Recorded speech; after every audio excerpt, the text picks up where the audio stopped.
नमस्कार दोस्तों, मैं संजय कुमार स्वागत करता हूँ एक बार फिर से आपके अपने YouTube channel golden education hub पर। पार्ट 1 में हमने बात की थी राजस्थान के चौहान वंश की, और उस चौहान वंश में हमने देखा था चौहानों की उत्पत्ति के बारे में। विद्वानों ने जो अपने अपने मत प्रस्तुत किए हैं, अपने अपने मत प्रस्तुत किए हैं, वो हमने पार्ट 1 में देखा था। जैसे हमने उसमें अग्निकुंड का सिद्धांत देखा था। एक बार मैं रिपीट कर देता हूँ झट से।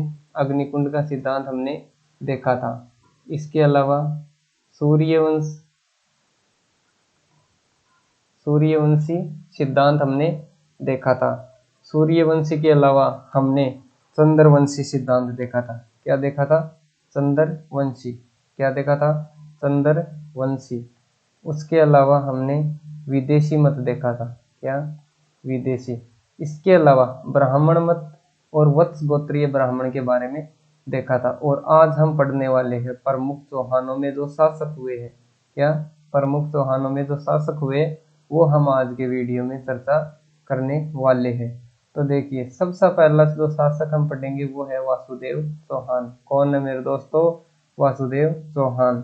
और वासुदेव चौहान जो था वो था चौहान वंश का संस्थापक। कौन था? चौहान वंश का संस्थापक था। अगर ये पूछ ले कि चौहान वंश का संस्थापक कौन था, तो कौन था? वासुदेव चौहान था। इसने सांबर झील का निर्माण करवाया था। किस झील का निर्माण करवाया था? सांबर झील का। किसका? सांबर झील का निर्माण इसने करवाया था। चौहानों का फाउंडर पर्सन कौन था? वो कौन था? वासुदेव चौहान था।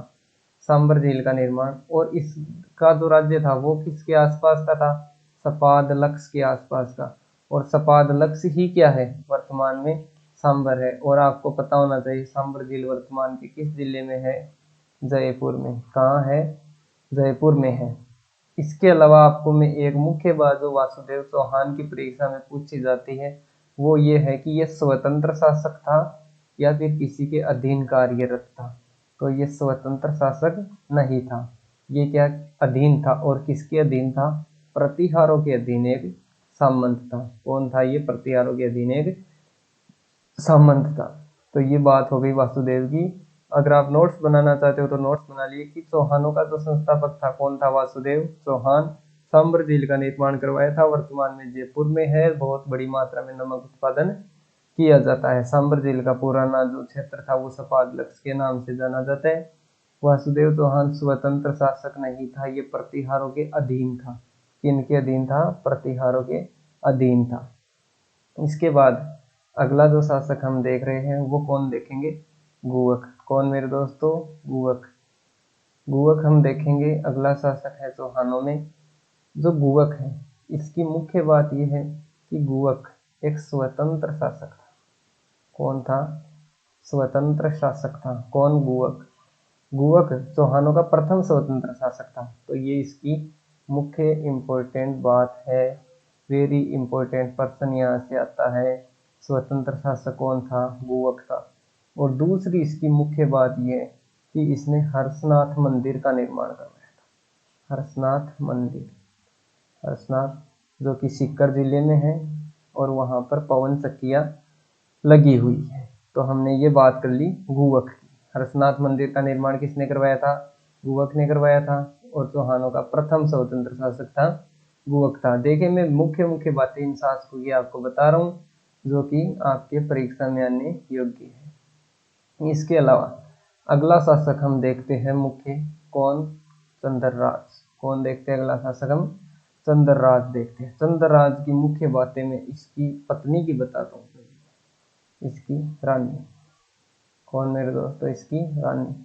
रानी का नाम था, क्या था इसके? आत्म प्रभा। क्या नाम था इसकी रानी का? आत्म प्रभा। आत्म प्रभा इतिहास में क्यों जानी जाती है? आत्म प्रभा इतिहास में इसलिए जानी जाती है क्योंकि ये शिव भक्त थी। कौन थी? शिव भक्त थी। शिव की भक्ति करती थी। शिव की भक्ति करती थी। कौन करती थी? आत्म प्रभा।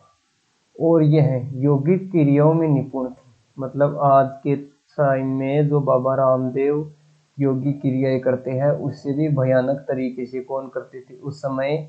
आत्म प्रभा करती थी। शरीर को किस एंगल में मोड़ना है, कैसे करना, आत्म प्रभा उसमें निपुण थी। क्या?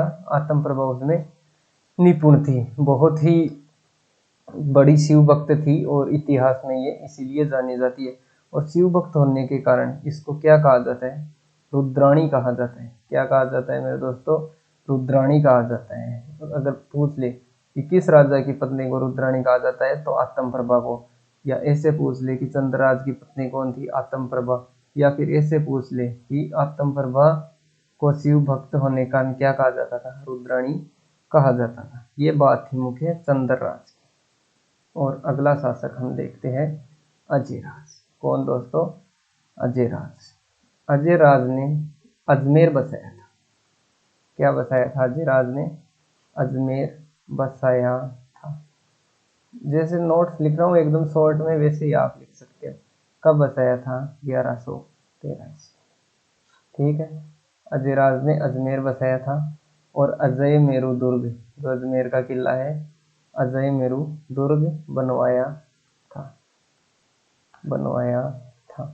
ये चंद्रराज की मुख्य बात है। इसके अलावा एक बात चंद्रराज की है कि चंद्रराज की जो पत्नी है उसका नाम था सोमलेखा। क्या नाम था दोस्तों?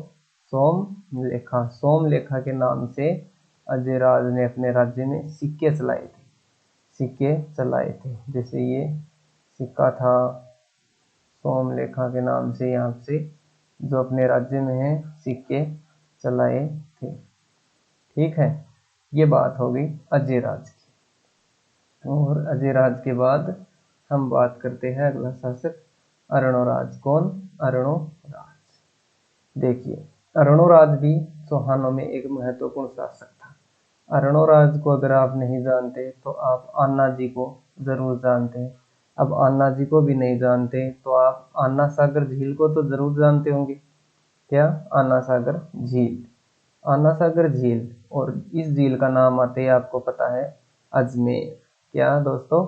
अजमेर। ऐसे अरणोराज, ऐसे अन्ना जी, ऐसे अन्ना सागर और ऐसे अजमेर। जो अरणोराज है उसको अन्ना जी कहा जाता है। अन्ना जी ने अपने नाम से अन्ना सागर झील।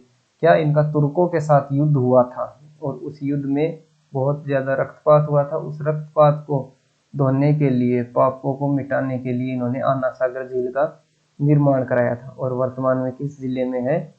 अजमेर जिले में है। अन्ना सागर झील के पास ही एक उद्यान बना हुआ है, सुभाष उद्यान। क्या दोस्तों?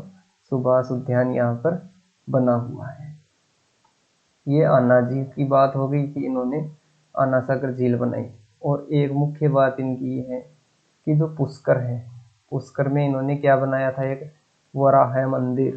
क्या बनाया था दोस्तों? वराह मंदिर। जो वराह है, ये भगवान विष्णु ने वराह अवतार लिया था। तो वराह मंदिर किसने बनवाया था? चौहानों में अरणोराज ने बनवाया था। और कहाँ बनवाया था? पुष्कर में बनवाया था। ये बात हो गई अरणोराज। इसके अलावा आगे हम बात करते हैं विग्रहराज चतुर्थ की, जो कि चौहानों में पृथ्वीराज चौहान के बाद सबसे महत्वपूर्ण शासक है। कौन है? विग्रहराज चतुर्थ है। विग्रहराज चतुर्थ को ही अगर हम कहते हैं बिसलदेव। क्या? बिसलदेव। तो ये कौन है? बिसलदेव नाम आपने सुना है, और ये बिसलदेव ही क्या है? विग्रहराज चतुर्थ है। जैसे बिसलदेव के नाम से आपने सुना है बिसलदेव रासो। बिसलदेव रासो। बिसलदेव रासो की रचना किसने की थी?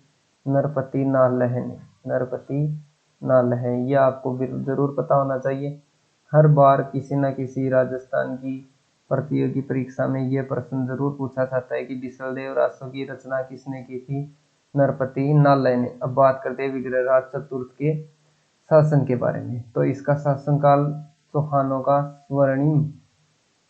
स्वर्णिम शासनकाल कहा जाता है। मतलब इसका time period golden age of Chauhan कहा जाता है। इसके शासनकाल को स्वर्णिम काल कहा जाता है। इसके शासनकाल को, पर इस विग्रहराज चतुर्थ के शासनकाल को चौहानों का स्वर्णिम काल कहा जाता है। दोस्तों, ये बात हो गई इसके शासनकाल के बारे में।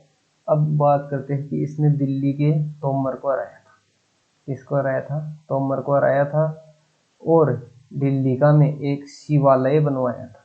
क्या बनवाया था? एक शिवालय बनवाया था। आप सुनते जाइए और इसको नोट करते जाइए। मैं वही बातें बता रहा हूँ जो पीछे के परीक्षाओं में पूछी जा चुकी है या जो शासकों की महत्वपूर्ण है। इसने एक शिवालय बनवाया था।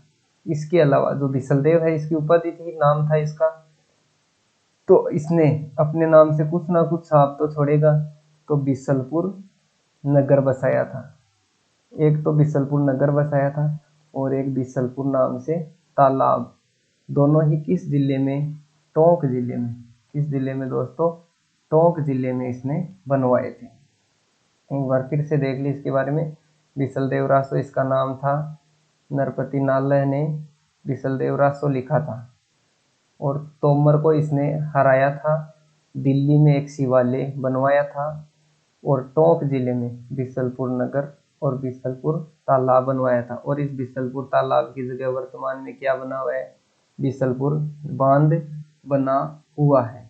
अब आगे हम इसकी बात करते हैं कि इसने अजमेर में, कहाँ पर? अजमेर में। अजमेर में एक पाठशाला बनवाई थी, ऐसे मान लो स्कूल बनाई थी। और स्कूल किस भाषा की थी? संस्कृत भाषा की। अब इतना बोलते ही आपको समझ आ गया कि अब एबक आएगा, एबक इसको तुड़वाएगा, इसको पाठशाला को, स्कूल को, और वहाँ पर क्या बनवाएगा? 2.5 दिन का झोंपड़ा। क्या बनवाएगा दोस्तों? 2.5 दिन का झोंपड़ा। लेकिन मुख्य बात यह है कि इसने पाठशाला बनवाई थी, उस पाठशाला का नाम क्या था? तो उस पाठशाला का नाम था कंठाभरण। कई बार अगर एग्जामिनर का दिमाग घूम गया, उसने पूछ लिया कि कंठाभरण नामक पाठशाला किस शासक के समय बनी थी, तो वो बनी थी किसके समय? विग्रहराज चतुर्थ के समय बनी थी। कौन सी पाठशाला? कंठाभरण पाठशाला। ये बात हो गई। अब आगे की बात। यह बहुत बड़ा विद्वान था, विद्वान था और विद्वानों का आश्रयदाता भी था। जैसे हमने देखा था कि इसने के दरबार में जो नरपति नालय था उसने बिसलदेव रासो की रचना की थी। इसके अलावा इसके दरबार में एक अन्य विद्वान था जिसने ललित विग्रहराज क्या लिखा था? एक ग्रंथ लिखा था, ललित विग्रहराज। और उस ग्रंथ को किस विद्वान ने लिखा था? उसको लिखा था सोमदेव ने। इसका दरबारी विद्वान था सोमदेव, उसने लिखा था ललित विग्रहराज। ये प्रश्न भी बहुत बार पूछा जा चुका है। अब आगे बात करते हैं हम कि यह खुद भी एक विद्वान था, तो ये खुद संस्कृत में एक नाटक लिखेगा। क्या लिखेगा दोस्तों? नाटक लिखेगा। और उस नाटक का नाम होगा हरिकेली। क्या नाम होगा उस नाटक का? हरिकेली नाम होगा। और किस भाषा में लिखा था? क्योंकि उस समय विद्वानों की भाषा और भारत की भाषा भी संस्कृत भाषा ही थी, मुख्य बोलचाल की भाषा। तो इस भाषा में विद्वानों की भाषा थी ये, तो संस्कृत भाषा में हरिकेली नाटक लिखा। और इस हरिकेली की पंक्तियां किस स्थान पर मिली है? ब्रिस्टल। ब्रिस्टल, ब्रिस्टल का नाम सुनते ही आपके दिमाग में सीधा आना चाहिए कि ये वही स्थान है जहां पर राजा राम मोहन राय की मृत्यु हुई थी। राजा राम मोहन राय जो कि धर्म सुधार आंदोलन के जनक माने जाते हैं भारत में, ब्रिस्टल में। और वहां पर इस हरिकेली नाटक की पंक्तियां मिली हैं। ये बातें हो गई प्रमुख विग्रह राज चतुर्थ की। तो आज के वीडियो में हमने कौन कौन से शासक पढ़ लिए, एक बार फिर से आप देख लीजिएगा कि हमने सबसे पहले पढ़ा था वासुदेव चौहान। इस चीज का आप स्क्रीनशॉट भी ले सकते हैं। क्या स्क्रीनशॉट लेते ही आपको बस डायरेक्ट नोट्स ऐसे होते हैं, डायरेक्ट आप इसको रिपीट कर सकते हैं। भाई संस्थापक था, सांबर झील बनवाई थी, सपाटलक सांबर झील के आसपास के क्षेत्र को कहते थे। स्वतंत्र शासक नहीं था और प्रतिहारों के अधीन था। ठीक है। उसके बाद अगर आपको पूछे कि गुवक, तो ये इसकी इम्पोर्टेंट बात है। गुवक के बाद चंद्रराज ये आ गया, इसकी भी बस आप बस रिपीट मारते जाओ इसको, स्क्रीनशॉट, वीडियो को पॉज करके भी स्क्रीनशॉट ले लो। ये हो गया। और ये हमने आज पढ़ लिया कितने शासक के बारे में? विग्रहराज चतुर्थ तक हमने इसको पढ़ लिया है। अब कल के वीडियो में हम बात करेंगे सबसे वीआईपी। क्या मेरे दोस्तों? तो सबसे वीआईपी, ऐसे मान लो चौहानों का डॉन था। कौन था? चौहानों का डॉन, और उसका नाम था पृथ्वीराज चौहान। क्या नाम था? पृथ्वीराज चौहान। कल के वीडियो में हम पूरी जिक्र करेंगे पृथ्वीराज चौहान का, क्योंकि चौहान वंश का नाम आता है तो सबसे पहले पृथ्वीराज चौहान का नाम ही स्वर्णिम अक्षरों में लिखा जाता है। तो कल हम बात करेंगे पृथ्वीराज चौहान की। 4 बांस 24 गज अंगुल अष्ट प्रमाण ताऊ पर सुल्तान मत चुके चौहान। तो ये वही चौहान है। कल के वीडियो में हम इसको बात करेंगे। तो ये वीडियो था आपके चौहानों के शासकों के बारे में। तो वीडियो को लाइक करें, शेयर करें और चैनल को सब्सक्राइब जरूर कर ले, ताकि नई वीडियो की नोटिफिकेशन भी आपको मिल जाएंगे। चैनल को विजिट करिए, वहाँ पर विज्ञान की क्लासें चलती हैं, हिंदी की क्लासें भी चलती हैं, और दिल्ली सल्तनत जो कि मध्यकालीन भारत इतिहास, उसकी क्लासें भी शुरू कर दी गई हैं। इतिहास आपको राजस्थान का भी मिल रहा है और भारत का भी मिल रहा है। तो एक बार ज़रूर चैनल को ज़रूर विजिट करें, दोस्तों को शेयर करें, आपको बहुत अच्छा कंटेंट मिलेगा। धन्यवाद।